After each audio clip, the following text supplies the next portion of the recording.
ते गायत्री मंत्र एक साथ।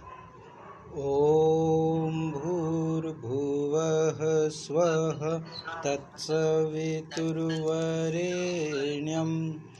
भर्गो देवस्य धीमहि धियो यो नः प्रचोदयात्।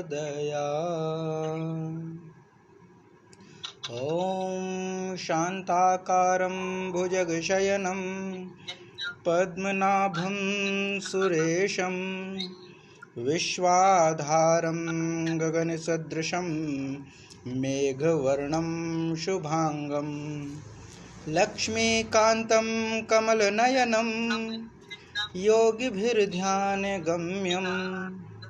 वन्दे विष्णुं भवभयहरं सर्वलोकैकनाथम्। ॐ यं ब्रह्मा वरुणेन्द्र रुद्रमरुतः स्तुन्वन्ति दिव्यैः स्तवैः वेदैः साङ्गपदक्रमोपनिषदैः गायन्ति यं सामगाः।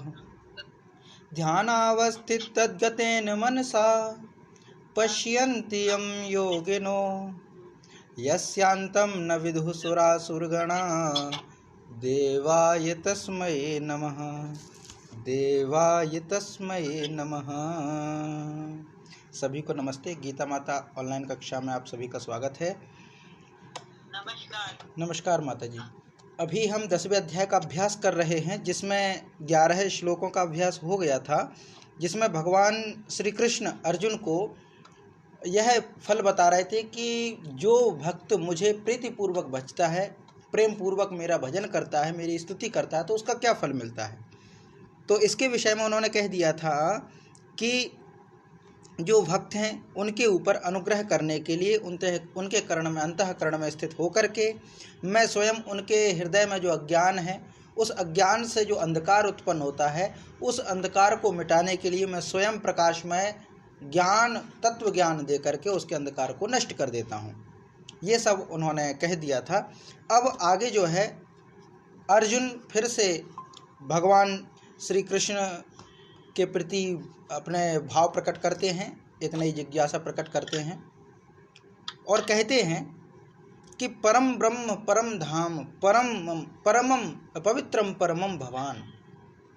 परम ब्रह्म परम धाम पवित्रम परमम भवान पुरुषम शाश्वतम दिव्यम आदि देवमजं विभुम आहुस्त्वयां ऋषयः सर्वे देव ऋषि नारदस्तथा असितो देवलो व्यासः स्वयं चैव ब्रवीषि में। तो अब क्या कहते हैं कि हे भगवान, जब भगवान के वचनों को इस प्रकार सुना अर्जुन ने, तो अर्जुन कहते हैं कि हे भगवान, भगवान माने आप, परम ब्रह्म, आप परम ब्रह्म हो, और परम धाम, आपका जो धाम है वह भी परम है, परमम पवित्रम, आप जो हैं ब्रह्म हैं, परम ब्रह्म हैं, आपका जो धाम है वह भी परम पवित्र है, आप भी परम पवित्र हैं। पुरुषम शाश्वतम दिव्यम आदिदेवम अजम विभुम आहुस्त्वयाम ऋषयः सर्वे। तो अब आगे क्या कहते हैं कि त्वाम माने तुमको, सर्वे ऋषयः सभी ऋषि, शाश्वतम दिव्यम पुरुषम आदिदेवम माने जितने भी ऋषि, सर्वे ऋषयः माने सभी ऋषिजन, शाश्वतम दिव्यम पुरुषम आदिदेवम अजम विभुम आहु। आहु माने कहते हैं। तो क्या क्या कहते हैं? शाश्वतम, आपको शाश्वत कहते हैं। शाश्वत माने जिसका आदि अंत ना हो, जो निरंतर रहने वाले हों, वो शाश्वत कहते हैं। और दिव्यम, आप जो हैं दिव्य हैं, दिव्य पुरुष भी कहते हैं। आदि देवम अजम, आदि देवम माने देवताओं का भी आदि कहते हैं, आपको आदि देव कहते हैं, देवताओं के भी आदि देव हैं। और अजम, अजम माने अजन्मा, जिसका जन्म ना हुआ हो, उसको कहते हैं अजम। और विभुम, विभुम माने जो सर्वव्यापी हो। ये अर्जुन कहते हैं भगवान से कि हे भगवान, आपने जो कुछ मुझे बताया उससे मैं इतना जाना हूँ कि आपका जो धाम है वह पवित्र है, परम श्रेष्ठ है आपका धाम, आप भी परम ब्रह्म हैं, आप भी परम ब्रह्म हैं, आपका धाम भी पवित्र है, क्योंकि आपको सभी ऋषियों ने सनातन कहा है, आपको सभी ऋषियों ने दिव्य शक्तियों वाला कहा है, आपको ऋषियों ने परम पुरुष कहा है, दिव्य पुरुष कहा है आपको, और आप जो है आदि देवम, देवताओं के भी आदि हैं ऐसा कहा है। आपके लिए अजम माने अजन्मा कहते हैं, और विभुम, विभुम माने जो सर्वत्र व्याप्त हो। आकाश का गुण है विभुम, आकाश सर्वत्र है, इसीलिए उसको कहते हैं सर्वव्यापी। आकाश है इसीलिए विभुम कहते हैं। तो आपको विभुम भी कहते हैं, आहु माने कहते हैं। तो कौन कहते हैं? सर्वे ऋषियः, सभी ऋषिगण। एक तो आप पवित्र हैं, आपका धाम पवित्र है, आप परम ब्रह्म हैं। इसके बाद ऋषि भी आपको क्या कहते हैं कि आप सनातन हैं, आपके अंदर दिव्य पुरुष हैं, आप दिव्य पुरुष हैं, आपके अंदर दिव्यता है। आपको आदि देवम कहा गया है। आदि देवम माने देवताओं के भी आदि, देवताओं के भी पहले रहे जो, वो आदि देव। इसका मतलब आप अजन्मा हैं, आपका जन्म नहीं हुआ है, आप सर्वव्यापी हैं। ऐसा कोई स्थान नहीं जहाँ पे आप व्याप्त ना हो, तो सर्वव्यापी हैं। आहु माने कहते हैं। ये एक पक्ष हो गया, ये एक पक्ष हो गया कि मैं जितना आपको जानता हूँ कि हे भगवान आप परम पवित्र हैं, परम ब्रह्म हैं, आपका धाम पवित्र है, और आपको सभी ऋषिगण सनातन कहते हैं, दिव्य पुरुष कहते हैं, देवताओं के आदिदेव कहते हैं, आपको अजन्मा कहा जाता है, आप सर्वव्यापी कहते हैं आपको। वैसे ही तथा यानी वैसे ही देव ऋषि नारदः, आसितः, देवलः, व्यासः, ये 4 ऋषियों के नाम बताए हैं। देव ऋषि नारद, देव ऋषि असितः, देव ऋषि देवलः और महर्षि व्यासः। इन चारों ने भी आपको वैसे ही कहा है, ये 4 भी आपको उसी प्रकार से कहते हैं। और स्वयं एव में ब्रवीषि, और आपने स्वयं ने भी मुझे इसी प्रकार से उपदेश किया अपने बारे में। तो इसका मतलब क्या है? ये मान गया हूँ, माने चारों तरफ से, एक तो ऋषिगण, सभी ऋषिगण, दूसरा देव ऋषि नारद, असित, देवल और व्यास, ये चारों ऋषि एक साथ, देव ऋषि ये सभी चारों एक, और जितने भी सभी ऋषिगण हैं वो सब आपको दिव्य सनातन आदिदेव कहते हैं, अजन्मा कहते हैं, सर्वव्यापी कहते हैं।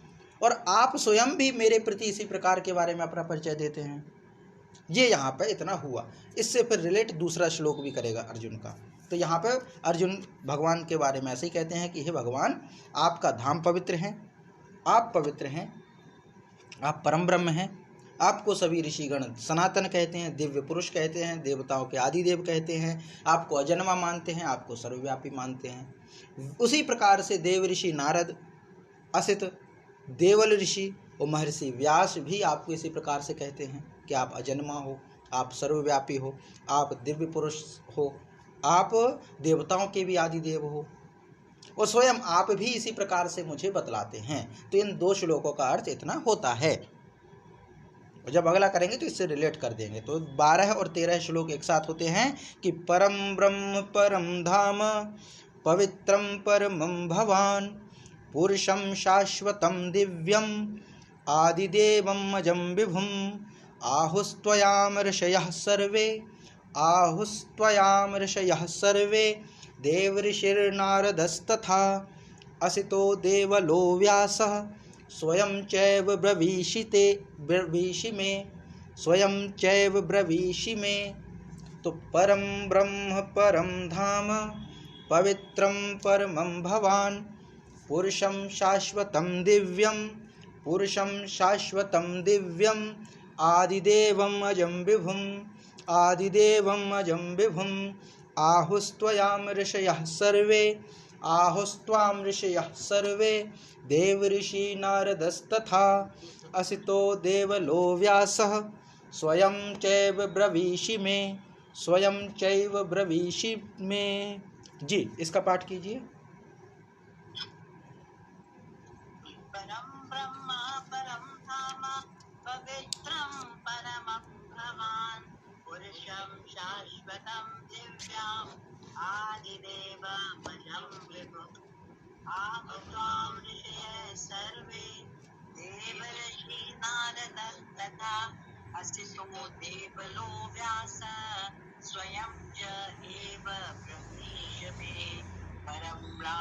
परं धामं पवित्रं परमं भवान् पुरुषं शाश्वतं दिव्यं मादेव विभं आहुत्वा ऋषयः सर्वे देवर्षि नारद तथा असितो देवलो व्यास स्वयं च एव ब्रह्मीष मे।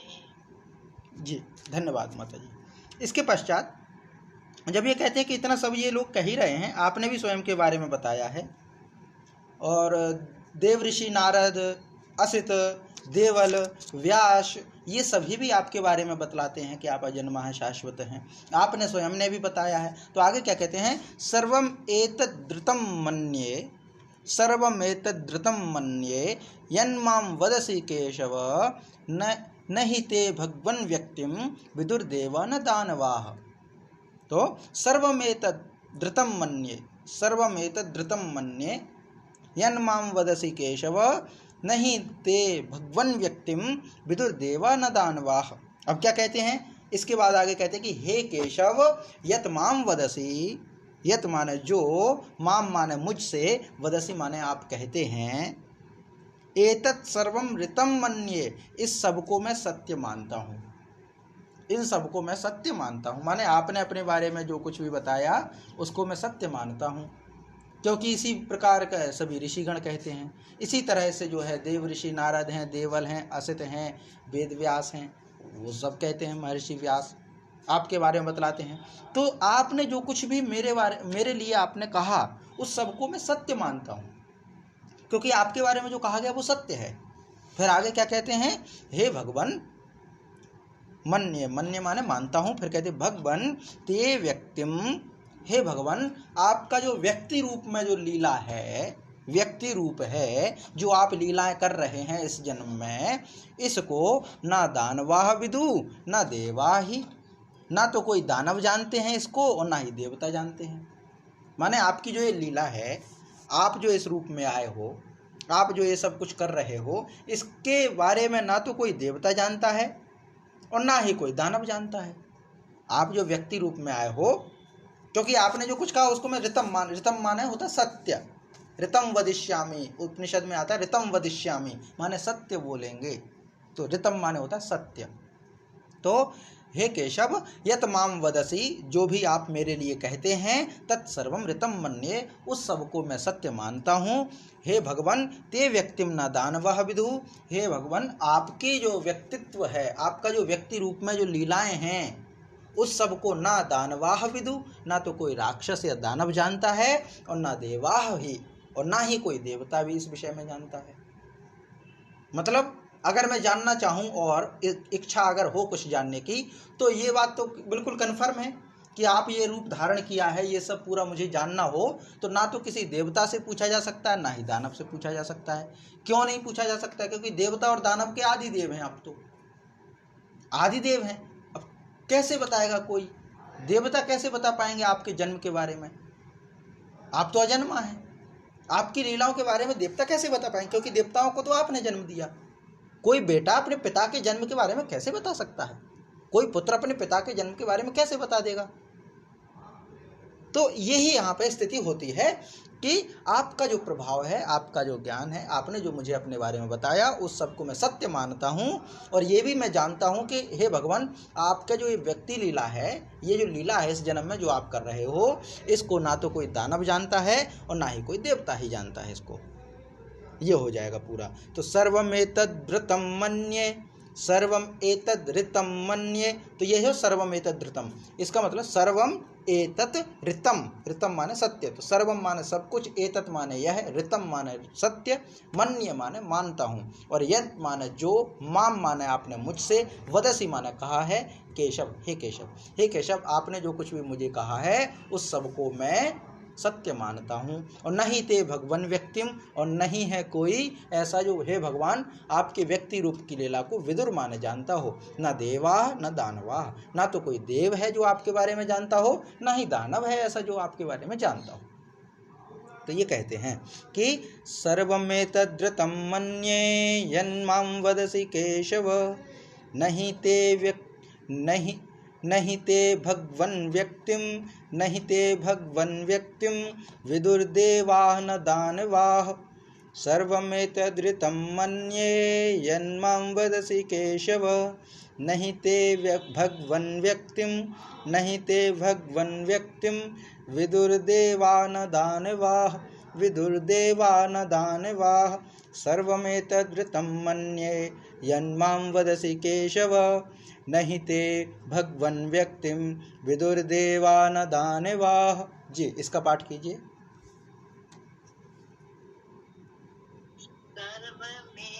सर्वम् एतदृतं मन्ये यत् मां वदसि केशव नहि ते भगवन् व्यक्तिं विदुर्देवान् दानवाः सर्वम् एतदृतं मन्ये यत् मां वदसि केशव नहि ते भगवन् व्यक्तिं विदुर्देवान् दानवाः। जी, धन्यवाद माता जी। अब इसके बाद 15वें श्लोक में फिर से कहते हैं अर्जुन कि स्वयं एवात्मनात्मानं वेत्थ त्वं पुरुषोत्तम भूत भावन भूतेश देव देव जगतपते। तो स्वयं एवात्मनात्मानं वेत्थ त्वं पुरुषोत्तम भूत भावन भूतेश देव देव जगतपते। अर्थात भूत भावन, एक शब्द आया यहाँ पे नीचे है भूत भावन। भूत भावन का अर्थात क्या है? भूतों को भवन माने उत्पन्न करने वाले, भूत माने प्राणियों को, भूत प्रेतों को नहीं, प्राणियों को उत्पन्न करने वाले आप। संबोधन है ना, हे भूत भावन, हे प्राणियों को उत्पन्न करने वाले, हे भूतेश, हे भूतों के ईश्वर, हे देव देव, देव देव है ना, देव देव, भूत भावन, भूतेश, भूत देव देव और जगतपते और पुरुषोत्तम, ये सभी संबोधन है। हे भूतों को यानी प्राणियों को उत्पन्न करने वाले देव, हे भूतों के ईश्वर, हे देवताओं के देव, हे जगत के स्वामी, जगतपते, जगत माने संसार, पते माने स्वामी, हे जगतपते, हे जगत के स्वामी, हे पुरुषोत्तम, ये संबोधन है। पुरुषोत्तम, पुरुषों में उत्तम, भगवान राम के तो अवतार हैं, भगवान राम के अवतार हैं तो वो भी मर्यादा पुरुषोत्तम है, तो ये असर तो रहेगा ही, तो पुरुषोत्तम तो है ही। तो हे भूत भावन, हे भूतों के ईश्वर, हे देवों के देव, हे जगतपते, हे पुरुषोत्तम, इतना तो हो गया संबोधन। फिर कहते त्वम माने आप, स्वयं एव आत्मना आत्मानं वित्थ, आप स्वयं ही स्वयं को अपने से जानते हैं। ये पूरा कहने का मतलब ये। अब मूल प्रश्न आने वाले हैं अर्जुन के, अभी तक तो वो भूमिका बना रहे हैं। शुरू से देखिए कि आपने जो कुछ कहा मैं उस बात को सत्य मानता हूँ, आपने स्वयं के बारे में कहा आप पवित्र हैं, आपका धाम पवित्र है, आपने स्वयं के बारे में बताया, और जितने भी ऋषिगण हैं वो आपको कहते हैं कि आप शाश्वत हैं, दिव्य पुरुष हैं, सर्वव्यापी हैं, अजन्मा हैं, आप देवों के आदि देव हैं। इसी प्रकार की बातें, इसी प्रकार का ज्ञान जो है देव ऋषि नारद कहते हैं, और जो है वेद व्यास कहते हैं, देवल ऋषि कहते हैं, असित ऋषि भी इसी प्रकार की बातें कहते हैं, और आपने भी स्वयं के बारे में ऐसा ही सब कुछ बताया है। और आपकी इन सब बातों को सत्य मानते हुए मैं ये भी मानता हूँ कि देवता और राक्षस भी आपके बारे में पूरी बातें नहीं जान पाते। तो कौन जानता है? तो वो कहते हैं कि हे भूतों के स्वामी, हे भूतों को उत्पन्न करने वाले, हे देवों के देव, हे जगत के स्वामी, हे पुरुषों में उत्तम पुरुषोत्तम भगवान, त्वम माने आप ही, स्वयं माने स्वयं, एव माने ही, स्वमेव माने स्वयं ही, आत्मना माने अपने द्वारा, आत्मानं वेत्थ अपने आप को जानते हैं। माने आपके बारे में अगर कोई जानता है तो वो आप ही जानते हैं, कोई भी ऐसा नहीं है जो आपको जानता हो। भगवान के बारे में, ईश्वर के बारे में अगर हमें ज्ञान प्राप्त करना हो तो ठीक है गुरु बता सकते हैं, लेकिन सबसे अच्छा गुरु तो परमेश्वर ही है, वही बताएंगे अपने बारे में कि ये हुआ क्या है, कैसे हुआ, क्योंकि आदि तो वही है। देवता भी ना जानते हो तो मनुष्य कैसे जानेगा? देवों के भी आदि देव हैं, वो तो सृष्टि के पहले भी रहने वाले हैं, सूर्यों को उन्होंने उत्पन्न किया है, उनके बारे में कौन क्या बता सकता है? तो कहने का मतलब है सरेंडर कर दिया कि मैं आपके बारे में कहीं और से नहीं जान सकता और नहीं ही जानूंगा, क्योंकि आप मेरे सामने खड़े हो, तो आप ही अपने बारे में बताओ। अभी तो ये नहीं कहा कि बताओ, भी तो कहा कि आप ही अपने आप को जानते हैं, कोई दूसरा नहीं जान सकता आपके बारे में, क्योंकि सबकी उत्पत्ति बाद में हुई है। आप तो अजन्मा हैं, आप तो शाश्वत हैं, आप तो विभुम हैं, सर्वव्यापी हैं। ये तो स्वमेवात्मनात्मानं वेत्थ त्वं पुरुषोत्तम भूतभावन भूतेश देवदेव जगत्पते स्वमेवात्मनात्मानं वेत्थ त्वं पुरुषोत्तम भूतभावन भूतेश देवदेव जगत्पते देवदेव जगत्पते। जी पाठ कीजिए माता जी।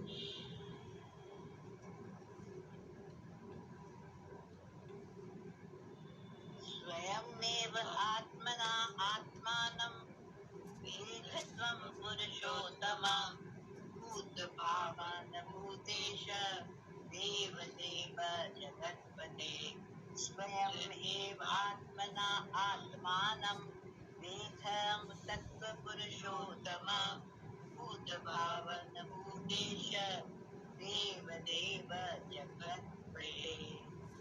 जी धन्यवाद माता जी। अब आगे 16वां श्लोक है, अभी अर्जुन के ही चल रहे हैं सब। इसमें फिर कहते हैं वक्तुम अर्हस्य शेषेण दिव्या ह्यात्म विभूतयः याभिर्विभूतिभिर्लोकान् इमास्त्वं व्याप्य तिष्ठसि।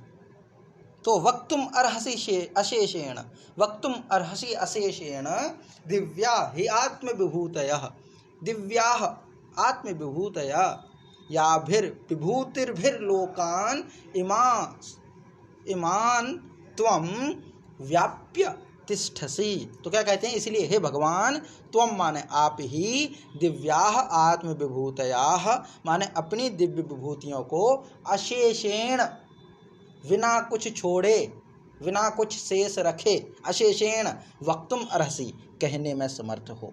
वक्तुम माने कहने में, अर्हसि माने योग्य हो। कोई नहीं जानता, सिर्फ आप ही अपनी दिव्य विभूतियों को संपूर्णता से कहने में सक्षम हो, समर्थ हो। क्योंकि पहले ही कह चुके कि आपके बारे में तो कोई कुछ जानते ही नहीं है। तो यही यहाँ पे सरेंडर है, ये इसी प्रकार का कि आप ही स्वयं के बारे में सब कुछ बिना कुछ छोड़े सब कुछ बता सकते हो और कोई नहीं बता सकता। तो अशेषेण पद जो है, अशेषेण माने संपूर्णता का द्योतक है, शेष माने कुछ शेष छूट जाए, अशेष माने कुछ शेष ना बचे। तो अशेषेण बिना कुछ छोड़े वक्तुम अर्हसि कहने में समर्थ हो। क्या कहने में समर्थ हो, तो दिव्या आत्मविभूतया अपनी दिव्य आत्म विभूतियों को कहने में समर्थ हो, अपने गुणों को अपनी विशेषताओं को कहने में समर्थ हो। फिर आगे क्या होगा, उन विभूतियों को सुन के क्या होगा, या भी विभूति भी, जिन विभूतियों के द्वारा, या भी माने जिन विभूति भी विभूतियों के द्वारा इमान लोकान व्याप्य तिष्ठति, इन सभी लोगों को व्याप्त करके आप स्थित हो गए। कुछ तो विभूतियाँ होंगी जो भगवान सर्वत्र व्याप्त हो गए, तिष्ठ हो गए, तो उनकी कुछ विभूतियाँ होंगी, उनके कुछ गुण होंगे, उनकी कुछ शक्तियाँ होंगी, तभी तो वो संपूर्ण लोक में व्याप्त हो गए। तो यही कहते हैं कि आप ही अपनी दिव्य विभूतियों को संपूर्णता से कहने में समर्थ हैं, जिन विभूतियों के द्वारा ही आप संपूर्ण लोकों में व्याप्त हो गए और स्थित हो गए। व्याप्त करके, संपूर्ण लोकों को व्याप्त करके स्थित हो गए, माने आप सभी लोकों में व्याप्त हैं। तो क्या ऐसी विभूतियां हैं, कुछ तो होंगी ना, जिनके कारण आप यहाँ पर फैल गए। और उन विभूतियों को कहने में अगर कोई समर्थ है तो वो आप स्वयं ही हैं, क्योंकि अपने आप का बोध आपको सबसे ज़्यादा है, आपके बारे में और कोई दूसरा जानते ही नहीं है। ये तो त्वं ही वक्तुम अर्हस्य शेषेण, वक्तुम अर्हस्य शेषेण दिव्या ह्यात्म विभूतयः, वक्तुम अर्हस्य शेषेण दिव्या ह्यात्म विभूतयः याभिर्विभूतिभिर्लोकान् इमाः त्वं व्याप्य तिष्ठति, इमान् त्वं व्याप्य तिष्ठसि। वक्तुम् अर्हस्य शेषेण दिव्या ह्यात्म विभूतयः याभिर्विभूतिभिर्लोकान् इमाः त्वं व्याप्य तिष्ठसि, इमांस्त्वं व्याप्य तिष्ठसि। जी इसका पाठ कीजिए माता। व्यक्तुम् अर्हसि शेषेण दिव्या हि आत्मविभूतया याभिर्विभूतिभिः लोकान् इमान् त्वं व्याप्य तिष्ठसि। व्यक्तुम् अर्हसि शेषेण दिव्या हि आत्मविभूतया याभिर्विभूतिभिः लोकान् इमान् त्वं जी, धन्यवाद माता जी। अब आगे है 17वें श्लोक में भगवान कहते हैं, अब क्या प्रश्न है, इतना तो हो गया। अब वो अपने मुख्य बात पे आते हैं, तो कहते कथम विद्यामहम योगिन त्वाम सदा परिचिंतयन केषु केषु च भावेषु चिंत्योऽसि भगवन् मया। कथम विद्यामहम योगिन त्वाम सदा परिचिंतयन केषु केषु च भावेषु चिंत्योऽसि भगवन् मया। तो कहते योगिन, हे योगेश्वर, योगिन हे योगेश्वर, अहम माने मैं, कथम माने किस तरह से, सदा परिचिंतयन निरंतर आपका चिंतन करता हुआ, त्वाम विद्याम आपको कैसे जानूं, और चा माने और, भगवन हे भगवान, केशु केशु भावेशु किन किन भावों में, मया अचिंत्य असि मेरे द्वारा चिंतन करने में योग्य हो आप, मेरे द्वारा चिंतन करने योग्य हो। माने अब इसमें वो मार्ग पूछते हैं, सरलता पूछते हैं कि आपका चिंतन भी न छूटे, तो आपका चिंतन करते हुए निरंतर मैं आपको कैसे जानूं, किस प्रकार निरंतर चिंतन करते हुए मैं आपको जानूं, और हे भगवान किन किन भावों के द्वारा मैं आपको सरलता से जान सकता हूं, किस तरह से क्या भाव होंगे, हे भगवान किन भावों में मेरे द्वारा चिंतन करने के योग्य हो, माने किन किन रूपों को मैं आसानी से, किन किन रूपों के माध्यम से आपको आसानी से मैं जान सकता हूं। ये है प्रश्न, एक प्रश्न। अभी तक तो वो जो कुछ अर्जुन ने सीखा वो सब कुछ बताया, इतने समय से जो कृष्ण भगवान बोल रहे हैं, अर्जुन को समझा रहे हैं स्वयं के बारे में, तो इतने सभी श्लोकों में तो अर्जुन ने वो सब रिपीट किया है कि मैंने ये सब कुछ सीखा, ये सब कुछ जाना आपके बारे में। अब वो यहाँ से कहते हैं कि ये सब को तो मैंने जान लिया, अब मुझे आगे की बातें जाननी हैं, अब मुझे आपके व्याप्त स्वरूप को, विराट स्वरूप को जानना है। तो उस विराट स्वरूप को मैं कैसे जानूं, आपका चिंतन करते हुए, आपका चिंतन भी नहीं छोड़ना चाहता हूँ, क्योंकि पहले कह चुके हैं कि भाई चिंतन करता रहे, युद्ध के मैदान में खड़े हो चिंतन करते रहो, किसका, परमेश्वर का, मेरा चिंतन। तो हम जीवन की गतिविधियों में शामिल रहते हैं, संलग्न रहते हैं, तो हमें भी चिंतन करते रहना चाहिए परमेश्वर का, संलग्न भी रहना चाहिए, कर्मों को भी करते रहना चाहिए, भगवान का चिंतन भी करते रहना चाहिए, दोनों बातें हैं। तो निरंतर चिंतन करते हुए मैं आपको कैसे जानूं, और किन किन भावों में, किन किन भावों में मेरे द्वारा आप चिंतन योग्य हैं, माने किस किस भाव से आपको मैं जान सकता हूँ, किन किन भावों में आपका ज्ञान मुझे हो सकता है, चिंतन करने में योग्य हूँ मैं। क्योंकि ऐसा तो है नहीं कि हम सब कुछ जाने, शिक्षा शास्त्र तो यही कहता है कि ज्ञात से अज्ञात की ओर बढ़ो, ज्ञात से अज्ञात की ओर बढ़ो। तो अब विद्यार्थी तो जानता नहीं है कि क्या ज्ञात है क्या अज्ञात है, विद्यार्थी को तो कुछ उतना पता नहीं है, समझ नहीं है, उसने बीएड कर नहीं रखी, उसको शिक्षण का कोई सिद्धांत पता नहीं है कि छोटे से बड़े चीज़ को जानो, स्थूल से सूक्ष्म को जानो। अब मुझे तो पता नहीं है, अर्जुन तो विद्यार्थी है, तो पता नहीं, हो सकता है मैं सूक्ष्म से स्थूल की ओर जानने चलूँ। छोटा बच्चा है, उसको जानना चाहिए कि आम कैसा होता है, वो जाने कि भगवान कैसे होते हैं, तो क्या जान पाएगा, वो नहीं जान पाएगा। उसको उदाहरण समझाना है, उसको जानना चाहिए खिलौने क्या होते हैं, वो जानने लग जाए कि जो रॉकेट कैसे बनाए जाते हैं, तो उल्टा ज्ञान है। तो पहले बच्चे को सामने की स्थूल वस्तुओं का ज्ञान होता है, फिर सूक्ष्म का ज्ञान कराया जाता है, पहले संपूर्णता का ज्ञान होता है, फिर व्यक्तिगत अंग अंग का ज्ञान होता है। पहले बताया जाए कि ये वृक्ष है, पेड़ है, फिर बताया जाए ये जड़ें हैं, और जड़ों में भी इतने भेद होते हैं, ये तना है, तने में भी जाइलम फ्लोएम होते हैं, फिर ये पत्ते होते हैं, ये हरे होते हैं, ये अलग चीज़ है, पहले पेड़ को तो बताओ।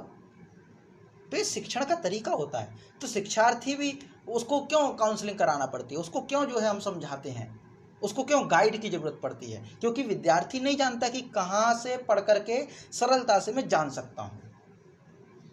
तो यही स्थिति यहाँ पर है जो अर्जुन कहते हैं कि आपको किन किन भावों से मैं सरलता से जान सकता हूँ, वो भाव मुझे बता दीजिए, कैसे जान सकता हूँ मैं, किस प्रकार आपका चिंतन करते हुए मैं आपको जान सकता हूँ, क्योंकि अब मुझे आपको जानना है। हे भगवान किन किन भावों के द्वारा, किन किन भावों में मेरे द्वारा आप चिंतन करने योग्य हैं, किन किन भावों का मैं चिंतन कर सकता हूँ, क्या सरल तरीका हो सकता है।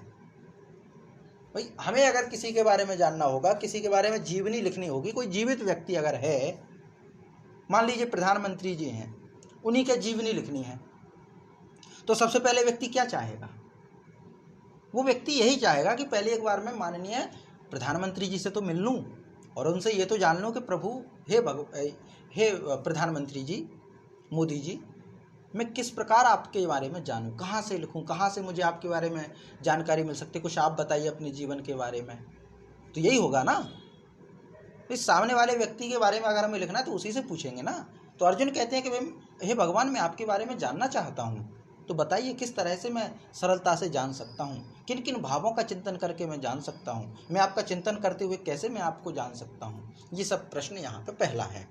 तो कथम विद्यामहं योगिंस्त्वां सदा परिचिन्तयन्, कथम विद्यामहं योगिंस्त्वां सदा परिचिन्तयन्, केषु केषु च भावेषु चिन्त्योऽसि भगवन्मया, केषु केषु च भावेषु चिन्त्योऽसि भगवन्मया, कथं विद्यामहं योगिंस्त्वां सदा परिचिन्तयन्, केषु केषु च भावेषु चिन्त्योऽसि भगवन्मया, चिन्त्योऽसि भगवन्मया। जी, इसका पाठ कीजिए माता। कथं विद्यामहं योगिन् त्वां सदा परिचिन्तय, कथं विद्यामहं योगिन् त्वां सदा परिचिन्तय, केषु केषु च भावेषु चिन्त्योऽसि भगवन्मया, चिन्तयो भगवन्मया, कथं विद्यामहं योगिन् तां सदा परिचिन्तयन्, केषु केषु च भावेषु चिन्तयोऽसि भगवन्मया। जी, धन्यवाद माता जी। इसके पश्चात 18वां जो श्लोक है वह है विस्तरेणात्मनो योगम, विस्तरेणात्मनो योगम विभूतिं च जनार्दन, भूयः कथयः तृप्तिर्हि, भूयः कथयः तृप्तिर्हि, शृण्वतो नास्ति मे मृतम्। विस्तरेणात्मनो योगम विभूतिं च जनार्दन, भूयः कथयः तृप्तिर्हि, शृण्वतो नास्ति मे मृतम्। तो कहते हैं हे जनार्दन, आत्मनः योगम च, अपनी योग शक्ति को, और विभूतिम यानी विभूति को, भूयः विस्तरेण कथयः, कृपया दोबारा से विस्तार से कहिए। विस्तरेण माने विस्तार पूर्वक, कथयः माने कहिए। जनार्दन, हे जनार्दन, आत्मनः योगम, अपनी योग शक्ति को, च विभूतिम, और विभूति को, अपना जो आपका विराट रूप है, आपका जो विशाल रूप है, इसको भूयः विस्तरेण कथया, कृपया पुनः फिर भी विस्तार पूर्वक कहिए। अपनी योग शक्ति को बताइए, अपने विस्तार स्वरूप को बतलाइए। क्यों? ही माने क्योंकि, क्यों बताइए? तो कहते हैं क्योंकि अमृतम शृण्वतः में, आपकी अमृतमय वचनों को सुनते हुए में तृप्ति नास्ति, मेरी तृप्ति नहीं है। आपने जो कुछ बातें बताई हैं उतना तो मुझे समझ में आ गया, अब मुझे आगे इंटरेस्ट आ रहा है, अब मुझे आपके बारे में और जानना है। तो जब तक मेरा इंटरेस्ट खत्म नहीं होगा तो कैसे लड़ूं? तो मुझे अपने बारे में बताइए, अपने विस्तार के बारे में बताइए। आपके अमृतमय वचनों को सुन करके, अमृतमय जो वचन हैं उनको सुन करके मेरी तृप्ति नहीं होती, अर्थात सुनने की उत्कंठा निरंतर जाग रही है आपके बारे में। मैं आपके बारे में जानना चाहता हूँ। अभी मैंने पूरी रूप से आपको जाना नहीं है, आपने अपनी विशेषताएं बतलाई हैं चूँकि, लेकिन फिर भी मैं आपके बारे में और विस्तार से जानना चाहता हूँ। उदाहरण सहित समझाइए अपने बारे में, ताकि मैं सरलता से जान पाऊँ। तो यहाँ पे ये पूरा रहता है, माने यहाँ पे भगवान श्री कृष्ण से अर्जुन यही कहते हैं कि अपनी योग शक्ति को, अपनी विभूतियों को विस्तार पूर्वक कहिए, विस्तार पूर्वक कहिए। विस्तार माने सरलता से समझाइए। एक चीज़ है उसको अगर सूत्र रूप में कहेंगे तो समझ में कम आएगा, सूत्र रूप में कहेंगे तो समझ में कम आएगा कि मातृदेवो भव, पितृदेवो भव, आचार्य देवो भव, कह दिया सूत्र रूप में। अब ये कितनों को समझ में आया? तो इसके लिए अगर विस्तार से समझाना हो तो 15-20 मिनट में ही समझा पाए हम ये कि मातृदेवो भव, माता देवता होती है, पितृदेवो भव, पिता भी देवता होते हैं, आचार्य देवो भव, आचार्य भी देवता होते हैं। तो कैसे देवता होते? तो देवता होते तो क्या करें? तो फिर उदाहरण देंगे श्रवण कुमार का माता पिता के लिए। और उदाहरण देंगे आरुणि का गुरु भक्ति के लिए। और गुरु कृपा से क्या होता है, तो कहते हैं गुरु कृपा से आपको सब कुछ मिल जाता है, तो उदाहरण देंगे। तो कहने का मतलब है कि सूत्र रूप को विस्तार करना पड़ता है ताकि सरल से सरल व्यक्ति उस चीज को समझ पाए। सरल व्यक्ति, सामान्य व्यक्ति भी सरलता से उस विषय को समझ पाए। यही कारण है कि बहुत सारी चीजों को बहुत सरल तरीके से कहा गया, बहुत सरल तरीके से। और संस्कृत साहित्य की सबसे बड़ी विशेषता यही है कि जो सामान्य उदाहरणों को देते हैं। महर्षि पाणिनि ने, पाणिनि के नाम से एक शिक्षा ग्रंथ है, पाणिनीय शिक्षा ग्रंथ। तो पाणिनीय शिक्षा ग्रंथ में उच्चारण के बारे में बतलाया गया है, संस्कृत की वर्णमाला के विषय में बतलाया गया है, संस्कृत के उच्चारणों को कैसे करना चाहिए, वर्णों को, ये सब बतलाया गया उसमें। तो ये सब पूरे उसमें बताया गया है। तो उसमें पहले ये बताया गया कि हमारे मुख से 8 अंगों के द्वारा उच्चारण निकलते हैं। अष्टो ही उच्चारण स्थान वर्णा नाम उरह कंठ शिरस्तथा। तो ऐसे इस प्रकार से, माने और भी हैं, भूल रहे हैं वो सूत्र क्या है पूरा। माने हमारा कंठ है, हमारा गला है, हमारी जीभ है, इन सब से 8 अंग, क्षम्यताम, 8 अंगों का प्रयोग करके हमारे शब्द निकलते हैं। अब इनको कैसे प्रयोग करना है, तो कवि, वो जो लेखक है, रचनाकार है, व्याकरणकार है, वो ये समझाना चाह रहे हैं कि आप इन अंगों को ना तो बहुत अधिक दबाओ ना बिल्कुल ढीला छोड़ो। समझाना ये है, जब आप बोलें, का बोलें तो कंठ वर्ण है का, तो का को बोलने के लिए ना तो आप कंठ को ज़्यादा दबाओ और ना ही ढीला करो, एक सामान्य गति तक।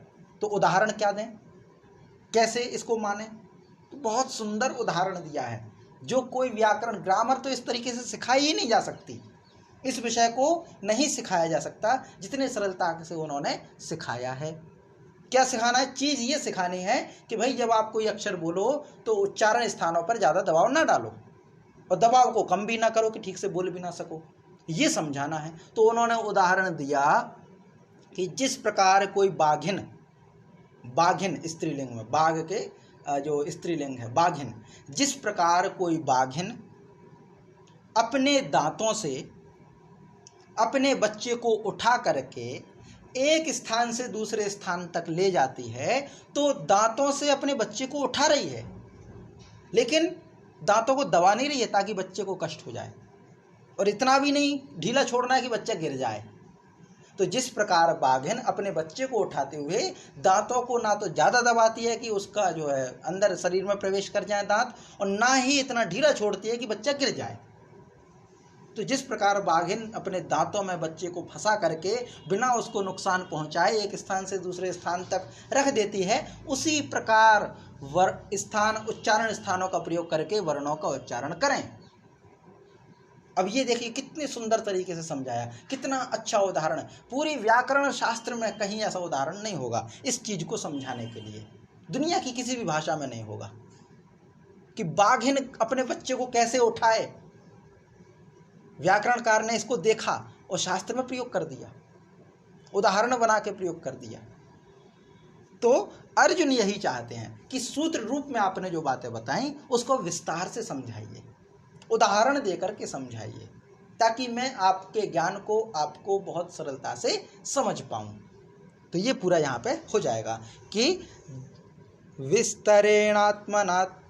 विस्तरेणात्मनो योगम विभूतिम च जनार्दन, विस्तरेणात्मनो योगम विभूतिम च जनार्दन, भूयः कथयः तृप्तिर्हि, भूयः कथयः तृप्तिर्हि, शृण्वतो नास्ति मे मृतं, शृण्वतो नास्ति मे मृतं, विस्तरेणात्मनो योगम विभूतिं च जनार्दन, भूयः कथयः तृप्तिर्हि, शृण्वतो नास्ति मे मृतं, शृण्वतो नास्ति मे मृतं।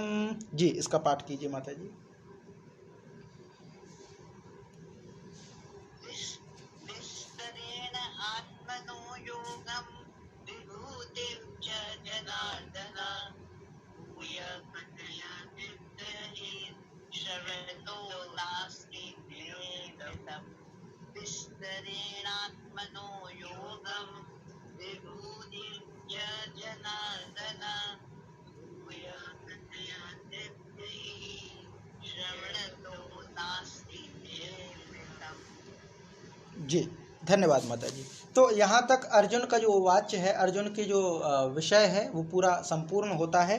अब अगले श्लोक से भगवान अपने बारे में बतलाएंगे, माने अब वह अपना विराट रूप बताएंगे कि मैं कहाँ कहाँ व्याप्त हूँ, जो कि श्रीमद् भगवत गीता में एक विशेष स्थान रखता है, विशेष स्थान रखता है ये हिस्सा जो अब अगले श्लोक से शुरू होने वाला है। तो ये अगला श्लोक है, इसको हम कल करेंगे कक्षा में। आज इतना ही पर्याप्त है, शेष कक्षा में हम कल करेंगे। तो अभी शांति पाठ करते हैं। कोई जिज्ञासा हो तो बताइए, बाकी फिर शांति पाठ करते हैं।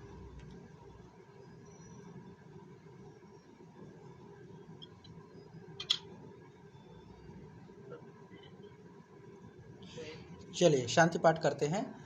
ओम सहनावतु सहनौ भुनक्तु सह वीर्यं करवावहै तेजस्विनावधीतमस्तु मा विद्विषावहै।